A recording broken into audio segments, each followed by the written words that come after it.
More good news is out for the West Virginia basketball program, Coach Josh Eilert and his staff, as they get a commitment from a highly sought-after player in the transfer portal. Mountaineer Paul and I are going to talk about it right after a word from our sponsor. This episode is brought to you by Dutch Miller Automotive, where friends and family pricing means you get the best deal right up front on any new or pre-loved vehicle in stock every time.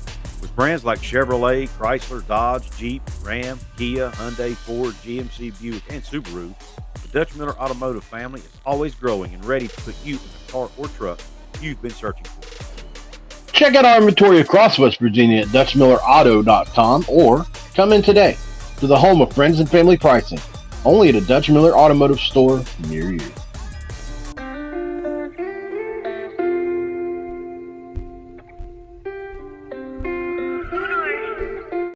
What is going on, Mountaineer Hoops fans, college hoops fans? We are here today. Mountaineer Paul and I are back with you to talk about some good news that the West Virginia basketball program has been able to bestow upon us.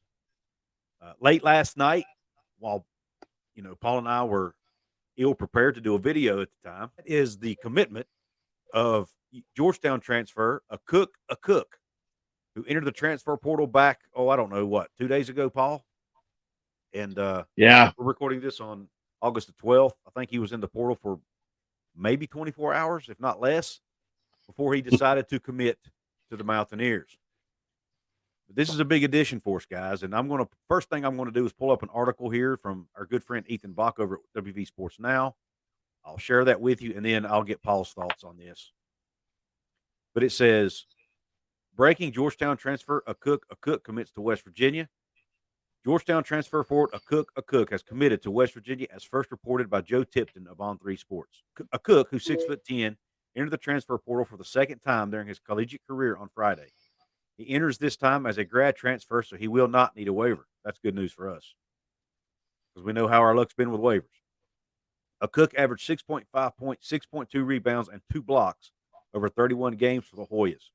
He shot 46% from the field and 28% from three on 2.7 attempts per game and recorded 3 double-doubles last season against Coppin State, Villanova, and Xavier. The Manchester, New Hampshire native had 3 games of 5 blocks or more. West Virginia recruited the now former Hoya last offseason when he was transferring from UConn. Former WVU head coach Bob Huggins visited him in stores and scheduled a visit in Morgantown. Akok ended up choosing Georgetown, but with a coaching change in Ed Cooley, his name hit the portal. Current Mountaineer Jose Perez also has a great relationship with Akok, as the two played at Putnam Science Academy together. WVU currently has 1 roster spot remaining again after guard Omar Silverio's waiver was denied. Silverio was expected to be a fifth-year senior, last playing at Hofstra during the 21-22 season. The Mountaineers currently have 1 true center in Jesse Edwards. Edwards is regarded as a top 5 transfer in the country. Edwards averaged 14.5 points, 10.3 rebounds, and 2.7 blocks for Syracuse this past year. It is believed that Akok would join Edwards in the front court rather than coming off the bench. So, Paul, I want to hear your thoughts on Akok Akok. Well, I think it's incredibly great news that he's going to be playing their own side. Jesse Edwards probably at the 4. And I'd say he'll probably spell him at times at the 5. If one or the other gets in foul trouble, they can replace each other accordingly. Akok Akok is an elite defender. And I don't think I can overstate just how good West Virginia's rim protection is going to be now. It's going to be top of the country good.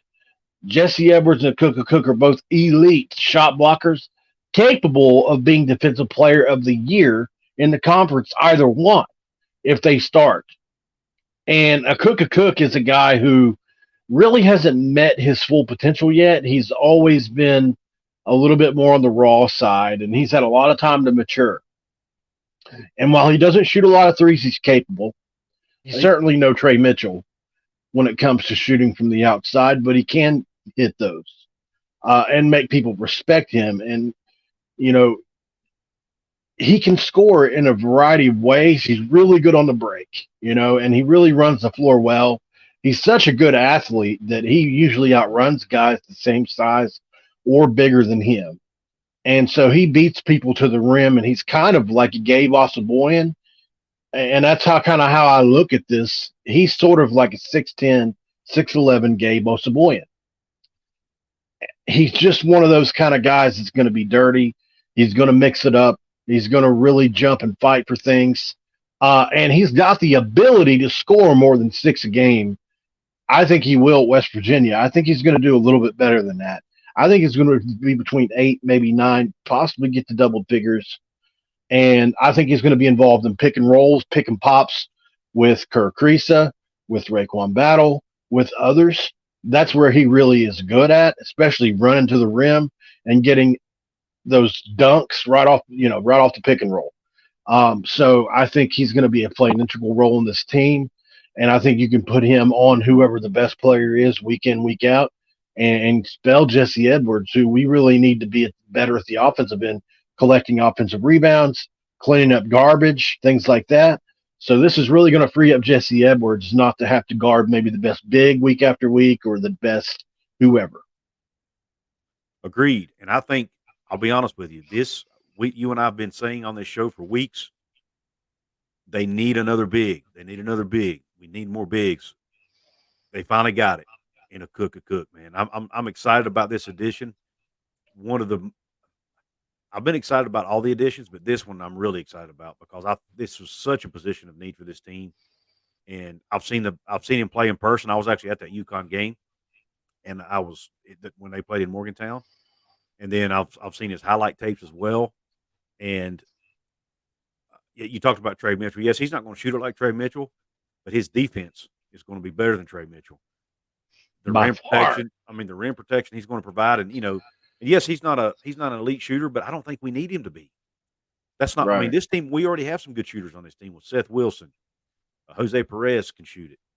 Raekwon can shoot it when he needs to. Raekwon can shoot it. I mean, so I don't know that that's really our number one priority. I think getting a guy who can protect the rim, who can rebound, block shots, just be a disruptor inside. That's what, like you mentioned with Gabe Osaboyan, that's what we needed. And we finally got one. And, yes, he can play alongside Jesse Edwards at the 4, but like you said, if they can set up their substitution patterns to where if Jesse needs a breather, he can come in and play that 5 spot. So I'm really excited about that.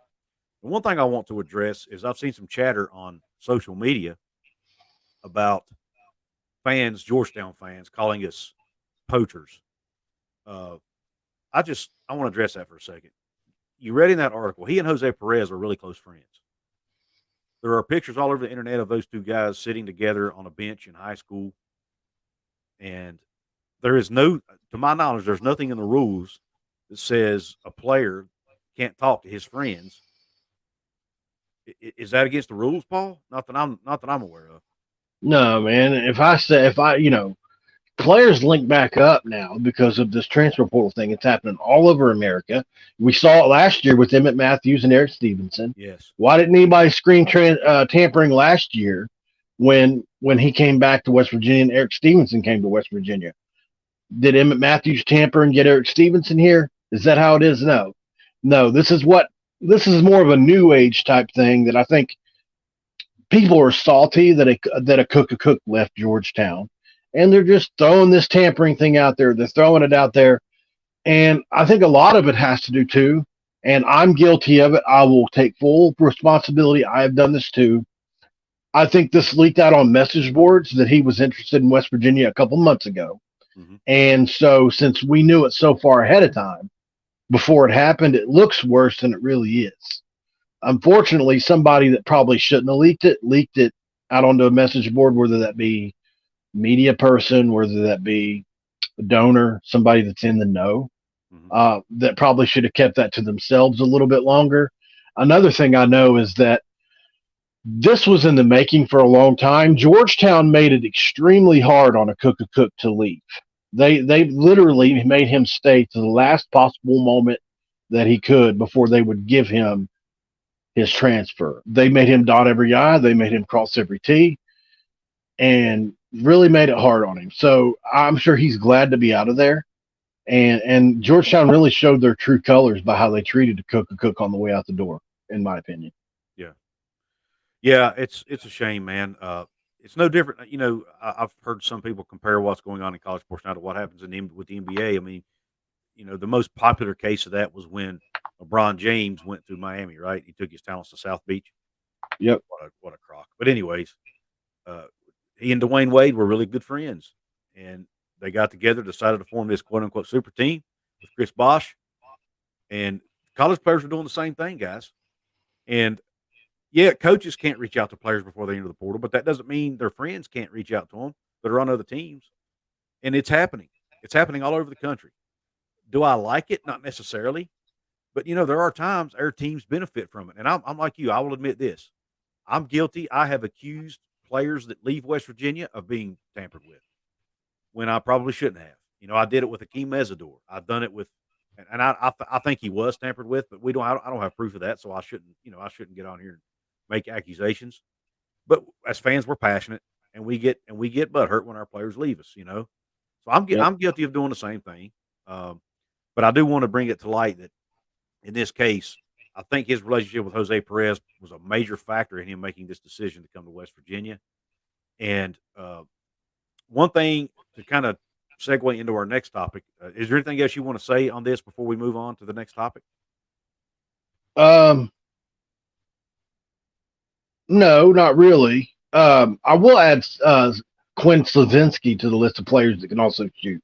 That was something that bothered me. We left him out because I think a lot of people are a little panicking over the loss of Omar Silverio because he was by far the best shooter on this team and certainly a specialist at the 3-point, shooting, at 3-point shooting. So I do think we need that's another, in my opinion, position of need. We just need a 3-point specialist outside of a bench player. At least it looks like in this point in time. And Seth Wilson, I would like to get somebody, else into the rotation that's a specialist. We'll see if that happens. Yeah, and Silverio was going to be that other guy, like you said, a sharp shooter, just like Seth Wilson is. I'm really high on Seth Wilson. I think he's a good player. I think he has a chance to step up more this year and going into his junior campaign. But you need as many of those guys, those guards that can shoot it as you can get. But I'm sure they'll go out and find somebody else. But what we were talking about how Akok is a grad transfer, so he doesn't need a waiver. And correct. Basically, West Virginia has had such bad luck with waivers. I mean, when look back at last year when Jose Perez had his waiver denied, and then now we have his friend Omar Silverio gets his waiver not only denied, but they tell him he's no longer even eligible to play college basketball anymore. I mean, what a kick to the nuts, man. I mean, it's hard to be so graphic, but I don't know. That's basically what this is. This young man just got his entire. I mean, I feel bad for the young man. I really do because from everything I've read, he was a great young man.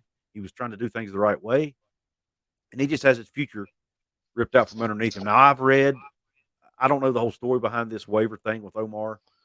I have read, I think it was 24/7 Sports put a piece out on it.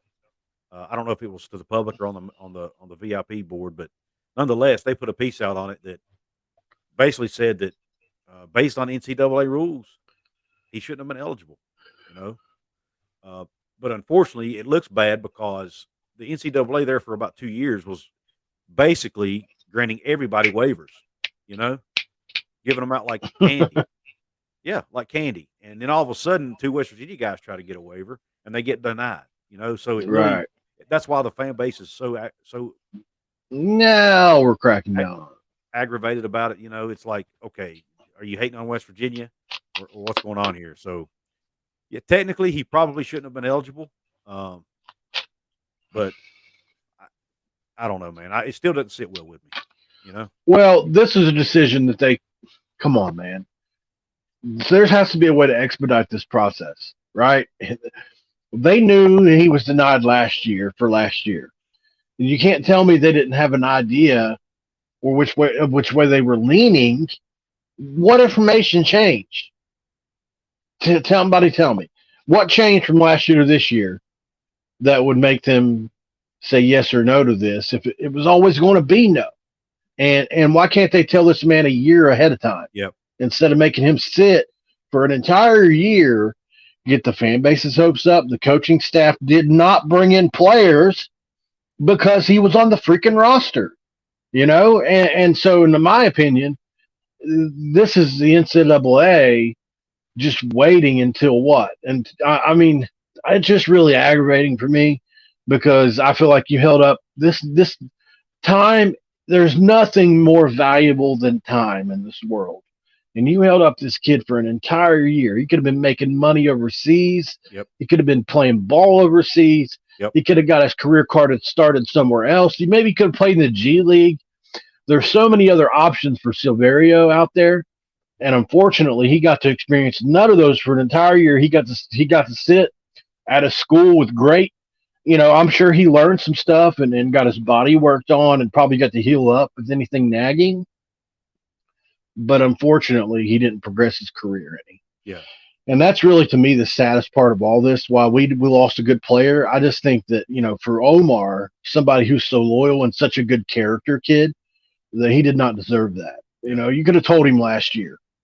Yeah. You knew. Exactly. I don't care what they say. And for those of you listening who may not know the reason that the waiver was denied, the way it was explained in the 24/7 Sports piece, basically, in order for you to transfer and be given eligibility, you had to have been eligible at the school you transferred from. And he had already transferred to Manhattan from his previous school, right?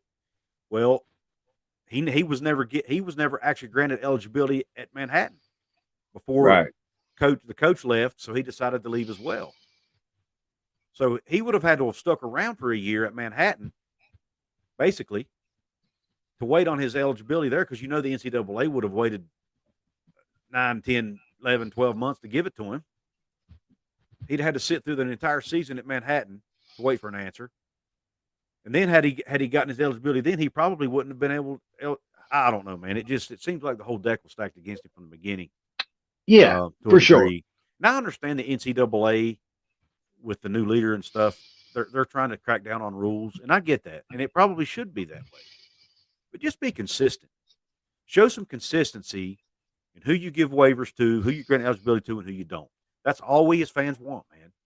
We want consistency in the way you rule. Now, I'm going to say something here, and I'm not going to – this West Virginia staff has done a remarkable job in what they've been dealt here, so I'm not going to bash them in any way. But I think it's fair to critique them. And if you've got a kid, they probably should have done a little bit deeper dive into his background to know that if he wasn't eligible there, he shouldn't be eligible here.